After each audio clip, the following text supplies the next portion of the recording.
times in a soldier's life when the enemy isn't across the border, he's not in a bunker, he's not aiming a rifle.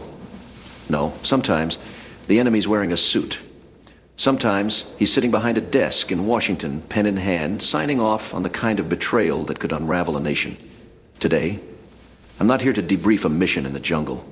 I'm here to talk about an operation far more dangerous, one that didn't involve bullets or bombs, but disinformation, deception, and treason, carried out with a pen and a press release.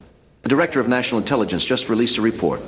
It didn't come from a battlefield. It came from deep inside the vaults of our own government. The facts are staggering.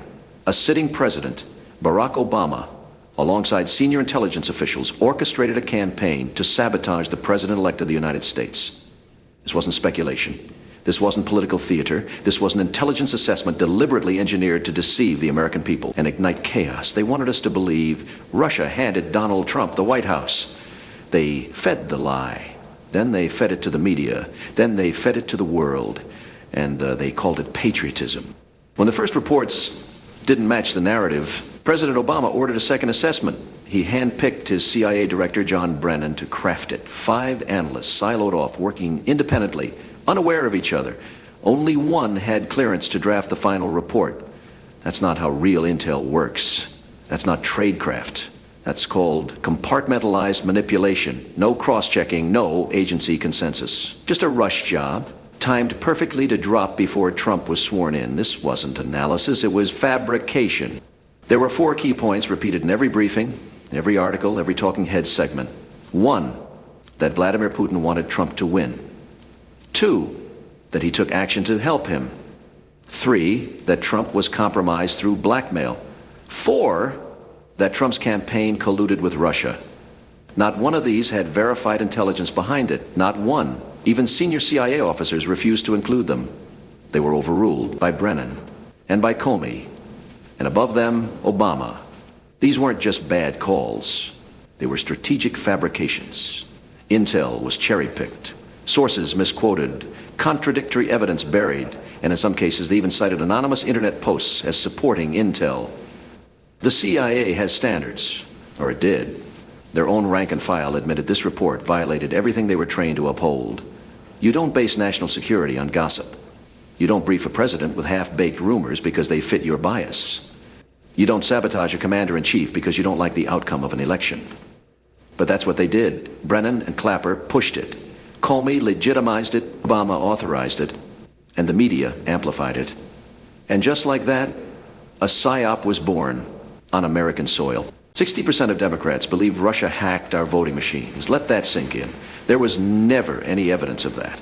But the lie worked. It sowed doubt, it poisoned faith in democracy, it weaponized division. And that was the point. While they claimed Putin wanted Trump to win, solid intel suggests otherwise. That Putin didn't care who won. He just wanted chaos. And chaos is what he got, thanks to Barack Obama and his inner circle. Now here's the question. If Putin really wanted Trump, why didn't he release the damaging intel they claimed he had on Hillary? Reports say Russia had evidence of her health issues, her erratic behavior, her dependency on medication, but none of that surfaced. Why? Because the narrative was false. And the people spinning it, they knew it.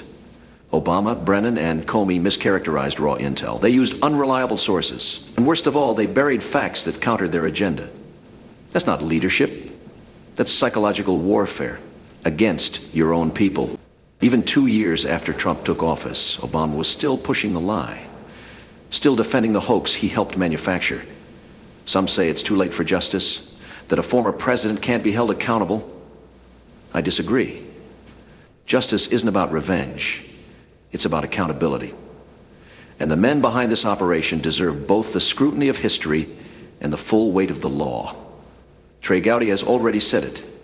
Brennan lied under oath, and we have evidence he knew the Steele dossier was unreliable.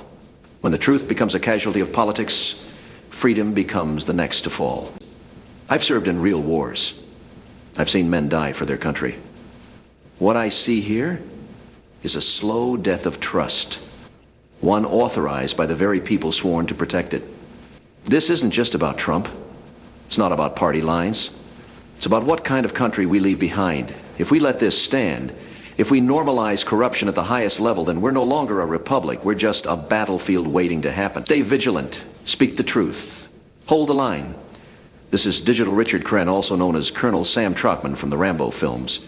I hope you do the right thing and subscribe to our channel. There's a lot more coming your way. And while you're at it, please like, share your thoughts in the comments, and please share this with anyone you know. Until next time, the Colonel is signing off.